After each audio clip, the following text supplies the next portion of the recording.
Bom, gente, agora nós vamos falar sobre o nosso dia a dia, sobre a nossa vida. Você sabe o quanto o Bênção da Manhã olha e cuida de você de maneira integral, em todas as dimensões. A gente precisa rezar, a gente precisa praticar exercício físico, a gente precisa comer bem, a gente precisa saber lidar bem com o nosso dinheiro. Por quê? Porque tá tudo interligado, né? A gente precisa cuidar do nosso planeta. E, gente, vamos falar a verdade, né? Toda vez que a gente vai ao supermercado, a gente sabe que tá tudo alto. Preço alto, tudo sobe, dinheiro não vai e vem, e é dívida, isso esquenta sua cabeça, a dívida não deixa você viver em paz. E aí, como que a gente faz para lidar com tudo isso, né? Como fazer o nosso dinheiro render? Será que existe realmente uma receita? E às vezes, mesmo ganhando pouco, será que a gente consegue? E hoje eu recebo aqui com muito carinho para bater esse papo comigo. Ele é especialista em educação financeira. Eu recebo aqui João Gabriel. Seja muito bem-vindo, João. Prazer, Dani. Muito obrigado. Que bom que você está aqui para bater esse papo com a gente, para a gente falar sobre saúde financeira. Com e certeza. Isso é real, né? Por que é tão importante no dia a dia as pessoas entrarem, saberem sobre o dinheiro, mesmo vivendo uma crise? É muito importante, Dani, antes de começar a entrar nesse assunto, a gente entender que o dinheiro, ele não é somente algo para se gastar e para se consumir. Ele também é muito importante para a nossa saúde financeira. E aqui vocês, nesse programa que tem tanto cuidado com isso, é importante a gente colocar isso como uma prioridade. Porque quando a gente tem uma educação financeira, a gente acaba tomando decisão melhor. Afinal, crises podem acontecer, todo mundo está sujeito a ficar desempregado, a ter um problema de saúde. E como essa pessoa vai reagir se ela não tivesse programado para um momento como esse? E a educação financeira, ela traz isso para o trabalhador, né? Dia do trabalhador hoje é importante até a gente ressaltar o quanto é importante que ele tenha a sua reserva financeira, o quanto isso vai trazer para ele uma tranquilidade caso venha acontecer um problema, uma crise, que seja com ele ou econômica, né? A gente viveu também aí uma pandemia que assustou muita gente nesse sentido. Então, a educação financeira, ela traz sim a saúde mental, a tranquilidade e a importância dela para que você fique tranquilo numa situação aí que possa acontecer. Sim. Ô, João, você como especialista, como é o seu olhar? Quais são os erros mais comuns que as pessoas cometem para entrar numa crise, para viver mal e não ter saúde financeira aí? Boa pergunta. O legal é que assim, é importante a gente entender que existe... o erro acontece não somente para quem não consegue guardar dinheiro ou ter uma educação financeira, como também no exagero. Tá. Quando é aquela pessoa que, poxa, passa a vida inteira guardando dinheiro e você percebe que a pessoa envelheceu ali e não curtiu, não aproveitou esse dinheiro que ela guardou.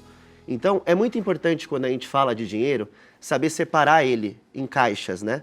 Em potinhos que a gente fala. Dá uns exemplos pra gente? Claro, eu gosto muito de 3 exemplos, que são as 3 caixas mais importantes, que é a caixinha da reserva de emergência, a caixinha dos projetos, dos sonhos e da aposentadoria, que é muito importante também. Ah, tá. Então, a emergência seria o quê?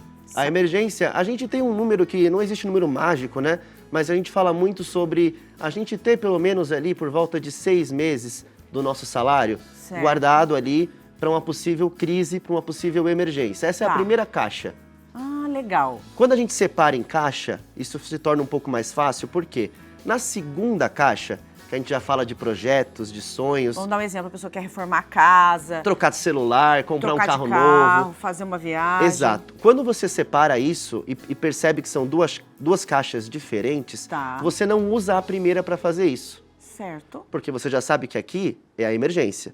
Então, antes de você pensar em trocar seu carro, em fazer uma viagem ou realizar um sonho, vamos primeiro preencher essa caixinha para a sua saúde mental. Legal. E aí, depois disso, a gente vai para os próximos passos. Certo. Por que eu falei do exagero? Porque a terceira caixa, que é para se aposentar, é uma caixa importante e que a gente tem tempo, né, para ir juntando ali, para completar essa caixinha. Todo mês a gente vai completando essa caixinha? É importante. Eu acho que o mais importante é a primeira. Certo. E depois que a gente tem a primeira, a gente consegue ir administrando as outras, né? Ah, tá. Mas é importante também que a gente não passe a vida toda pensando somente nessa terceira, que é se aposentar, e deixe de fazer as suas vontades, né? Porque tem gente dos dois lados, né? Tem gente aí que exagera, fala, não, eu preciso guardar dinheiro para minha aposentadoria. No fim, não tá cuidando da saúde. Exato. Não tá realizando seus projetos pessoais. Só trabalha. Só trabalha. Que também não é legal. Que não é legal. Então o erro nem sempre é para pouco, e sim para o exagero também, né? Então É. o ponto de equilíbrio aqui é essencial para você, de fato, ter uma educação financeira ali durante toda a jornada.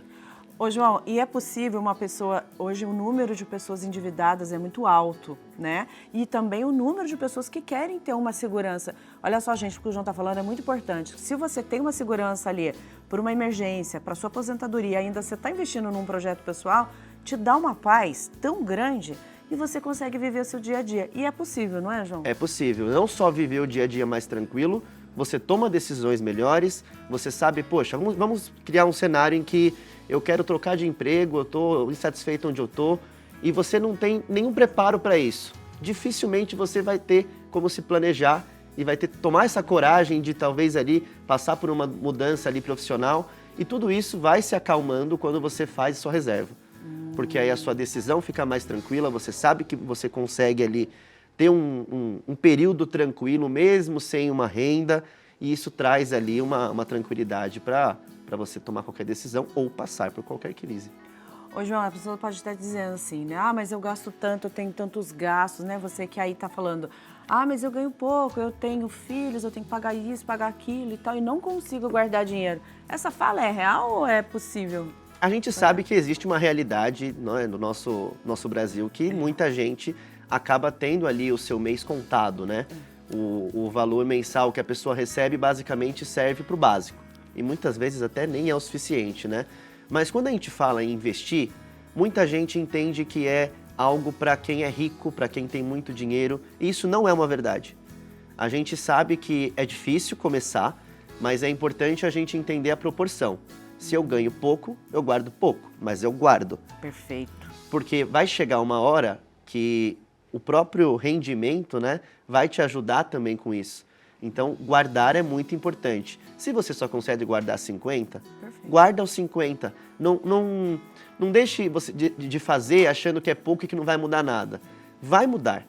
Você precisa acreditar no longo prazo, vai mudar. Isso é muito importante entender. Olha que legal que você está dizendo. Olha, gente, que interessante. Ou seja, pode ser R$50 esse mês, pode ser diferente, pode ser 20, no outro mês pode ser 100, mas... Criar o hábito. Criar o hábito, né? Isso. Por que as pessoas acham que isso é coisa de luxo, né, João? E como você falou, acho que é só para quem tem um grande volume de dinheiro. A gente pode também fazer isso, né? Podemos e devemos, né? Devemos, Mas eu acho né? que é uma questão também muito cultural. A gente sempre fala, agora parece que a educação financeira passou aí a ser algo que é ensinado nas escolas, né? Mas a gente tem, na verdade, um perfil, até enquanto eu estudei, não existia. Então a gente aprende a vida financeira ou com a nossa família, Ou errando ou sozinho, ou errando. Então a gente acaba, realmente a gente foi solto aí, se vira, né? Então vamos aproveitar agora que tem, né, gente, educação pra gente aprender. Pra gente aprender. E eu quero convidar você agora para acompanhar comigo, é um vídeo feito pela Camila, onde ela vai compartilhar com a gente um pouquinho, gente, como ela aprendeu ao longo da sua jornada, como o João acabou de dizer, a sua vida financeira. Olha que legal. Desde muito cedo, eu me preocupei sobre como eu conquistaria os meus bens financeiros, os meus sonhos, as minhas realizações pessoais e profissionais.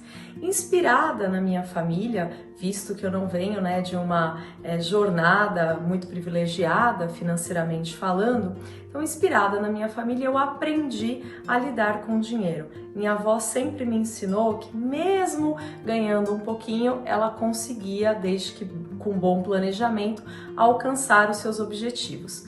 E isso foi a minha consciência. Claro que aprendendo um pouco mais sobre o mercado financeiro e como que a rentabilidade associada ao meu esforço poderia me proporcionar a conquista dos meus objetivos, isso com certeza foi fundamental para o que eu realizei. E não foi nada menos do que aos 22 anos a conquista do meu primeiro carro, onde eu pude conquistar também a minha casa própria na sequência, pude conquistar cursos de graduação e pós-graduação que eu tinha o desejo de realizar, bem como viagens. Claro que nada disso foi fácil. Foi necessário algumas escolhas e não é sobre o quanto a gente ganha, mas sobretudo o quanto a gente gasta e como a gente gasta. Olha que legal, hein? Que bacana, tá vendo? É como a gente lida com aquilo que a gente tem. A gente sempre fala isso aqui no Benção da Manhã. Exato. E essa frase que ela falou é muito legal, né? Não é sobre quanto a gente ganha. Não. É o quanto a gente gasta e o quanto isso vai fazer a diferença no nosso futuro. Exato. Porque gastar bem é mais importante do que ganhar bem, né? Olha. E quando a gente fala, mas então, João, eu não vou então realizar meus sonhos. Não, não é sobre isso. O supérfluo, ele existe, o consumo existe, tá tudo certo. Mas não é sobre dizer não ao supérfluo, é questionar ele. Sim. Questionar se é o momento. Sim. Existe um momento para você realizar seu sonho, é a segunda caixinha, né? A segunda caixinha. E como a Camila disse, algumas renúncias precisam ser feitas. E, gente, tá tudo bem, viu? Não é pro resto da vida. Ah, agora eu vou ficar sem fazer isso, sem fazer aquilo. Ah, eu vou ter que diminuir. Eu vou todos os dias comer lanche, vou todo dia tomar sorvete, vou fazer isso, vou precisar parar. E precisa, se você quer algo, você precisa agir. Que bacana, João. Legal. Então, e você ajuda todo mundo aí, né, a pensar como educador financeiro, a pensar, a poder fazer o dinheiro render, mesmo que seja um pouquinho. Com certeza. Gostei do seu trabalho. Que bom. E aí aproveito para te parabenizar pelo Dia do Trabalhador. Obrigado. Né? Afinal de Pra contas... nós, né? No pra feriado nós, aqui, ó, você tá com a gente trabalhando. junto com o Padre Eduardo, né, que já deixou aí. bem claro. E é legal a gente saber o que o nosso dinheiro pode render. Então, tem os contatos do João aí, que você já acompanhou, pode acompanhar, já está na tela. O telefone é 0 operadora 11 9. É 996732784. Muito bom para você tirar dúvidas, para você também entrar em contato com o João, saber Fica como à que eu posso vontade. fazer pouquinho para gerar bastante, né? É isso aí. E, João, muito obrigada. Obrigado a vocês. Foi um prazer te receber Prazer aqui. foi meu, Tudo Dani. de bom para Obrigado. você, viu? Obrigada.